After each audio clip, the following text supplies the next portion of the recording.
Ladies and gentlemen, what's happening? Let's jump into the markets today, because if you look at the S&P between yesterday's open and today, I mean, we are down a quarter of a crash. Like, that makes sense. We're just shy of 5% down. That's wild. So clearly we didn't respond too well to the tariff situation. And right now, like I said earlier, sorry, I told my chat earlier, let's go down here. We had really just jumped. We hit this zone, right? We found some buyers right here, and we were really just kind of hanging out. I do have this zone split for a reason. It's kind of wider if you look in the past, but why the more meat of it was kind of right here. Again, these zones, they're my notes. Because I do everything while I have the real estate on my screen, and then I just trade from my phone, like when I'm out and about. I don't take 9,000 trades a day. I trade when it's important. And if you are new here, everyone asks, like, do I day trade? Do I swing trade? And I buy when it makes sense. I sell when it makes sense. Sometimes that's 30 seconds. Sometimes it's 30 days. It depends on how good the trend is, if we're rocking and rolling. But like I'd mentioned earlier in the chat, like, hey, the more we go down like this, the more we don't have any dip buyers. We stayed sideways actually for some time earlier today. We were really just hanging out, and I was like, man, the more we don't bounce right here, the more trouble we're going to see. Now, we are below. It is kind of after, not kind of after us. It is after hours right now. Futures had closed. Tiny bit of a gap up. Sold off. We're kind of right here. Now, tomorrow we have our non-farm payrolls. We have the unemployment. And then we also have Powell tomorrow. So to think the fireworks are done, I don't think so. Could be if you're a knife catcher at heart like I am, I'm already eyeballing on catching this knife, but I mean, at the same time, where does it go? We're going to catch it, we're going to go up to here, keep that trend down. There's a lot of things like, hey, first of all, there's some things people are saying is like, we're at max fear on tariffs. No, Trump just played his hand. That's it. We're still going around the table, and everybody else has to call check, or I'll raise it. If anybody fires back, this gets much worse faster. Okay, is it much worse? It just gets worse, So that's still very much on the table. I don't think we've potentially reached peak fear as far as tariffs. We might have seen the worst of it. Maybe. And that's if everybody just says, fine, we'll trade with China. That's that. If we just do that, fine, we might be at max fear. But that's neither here nor there. Right now, the buyers just aren't here yet. If they do, let's just RSI. We just now got oversold on the 4-hour. Maybe on the daily. Here's the S&P right here. Now, yesterday... let me just... Wow, did you hear how much I stuttered there for a second? Let's get back to here.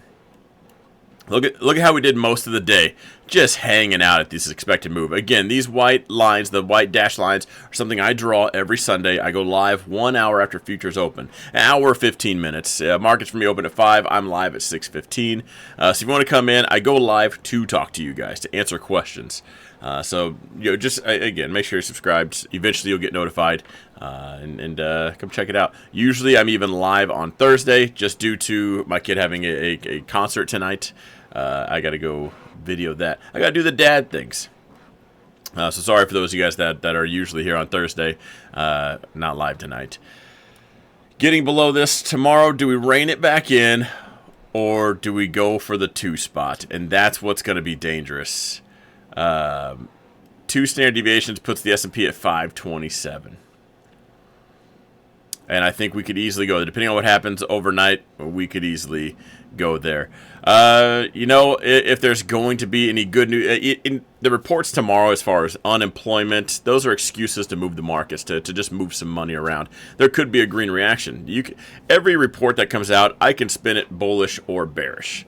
And if you can't do that, you're probably too far one way or the other, because if you can't look at things objectively, this is going to be pretty hard for you to do. You'll probably do well in bull markets because everything's just bullish, but during corrections when most of the money is made, you'll probably really struggle with that. But that being said, tomorrow, if there was a gambler's play tomorrow, I think it would be to go long. And when I say a gambler's play, I mean just that. I wouldn't wouldn't even surprise me to kind of bring this thing up to here. Maybe we just hang out right here in the middle. I just don't think the fireworks are done. I think we'll see some volatility in the morning. Hopefully it is to the upside. Now, if you're following my plays, I did sell the 530 puts today. So I'm long puts, right? So I have August puts. They're up a lot, or a good amount, And if you guys want to follow the plays, you can just join the community. It's always a top pinned comment down below. But what I did against that long call was I sold another put. So I sold the 530s expiring tomorrow, collected $100 for that. Depending on, I think a lot of people followed me on that trade. Again, not a call out service. I just post everything that I'm doing real time. And if people agree, I saw different fills from 98 to $1.04. So we'll call it $100. I think mine, in fact, was 98. So as long as S&P is 530 or higher tomorrow, I got another $300. And if you've been following along, I sold one earlier this week for $200, and the one before that for $40. So while I am long this put, as the market sells off, that's going up. I'm also taking bullish plays because selling a put is a bullish play. I'm just selling further out of the money to the gamblers.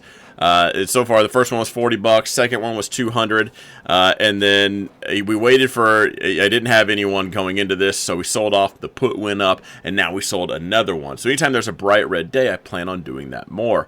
If you are new here, you can check out the past couple of videos. I've made a video, I think, every day about these particular trades, just to kind of show you guys what you can do while in other plays.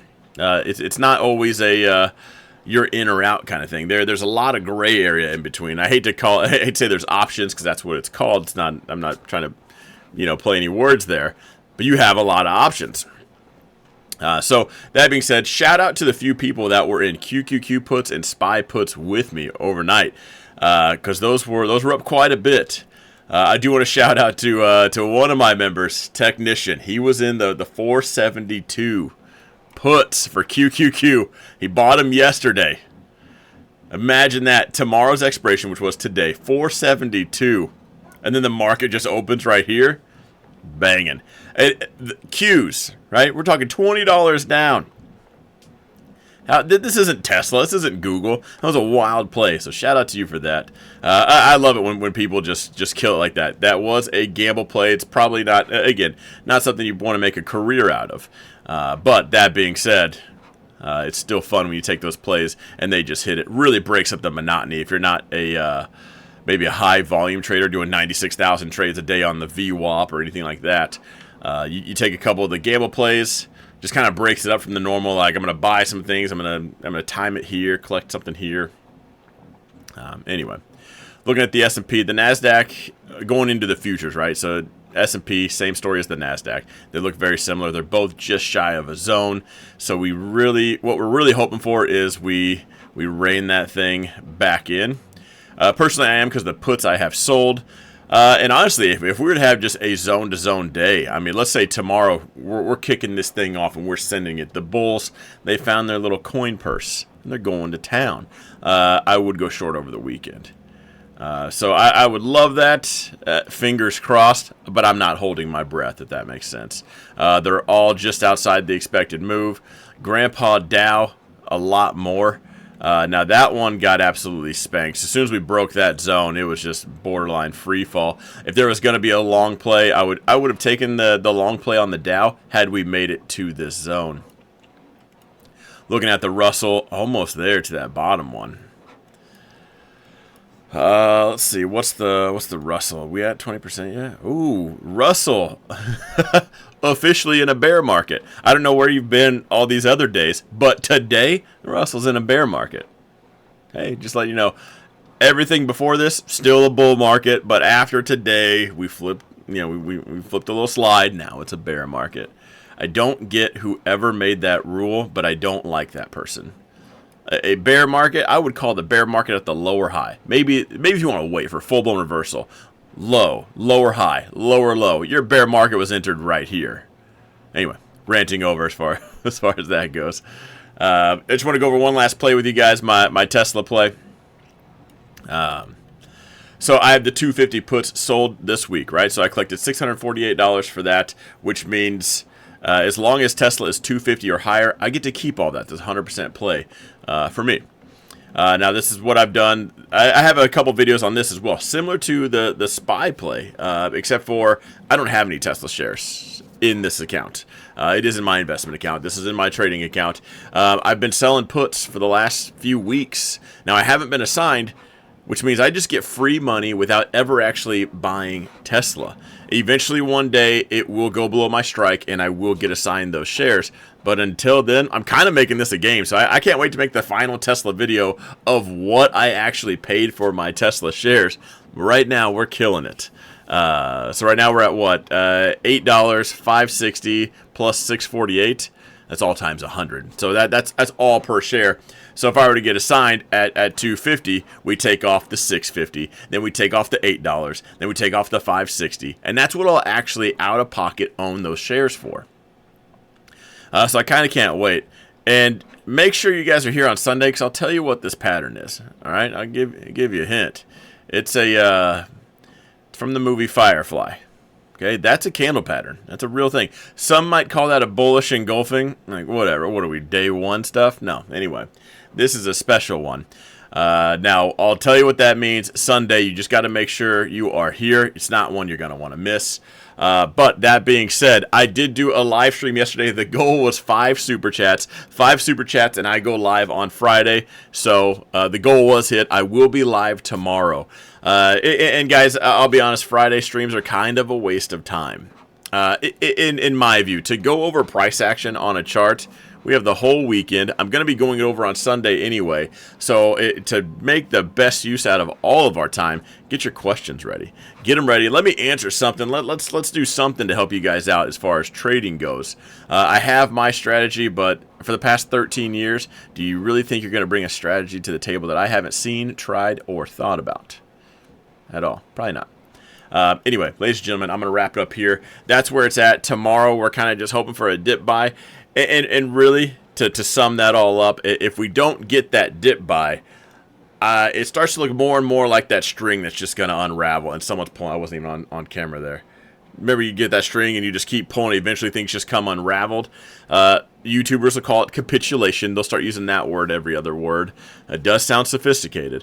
But there is a point where, like, it needs to be talked about. That is on the table. I don't think we've hit it yet, but if we keep getting the red and we don't get a break, then yeah, we start to we go from a bear market to a landslide.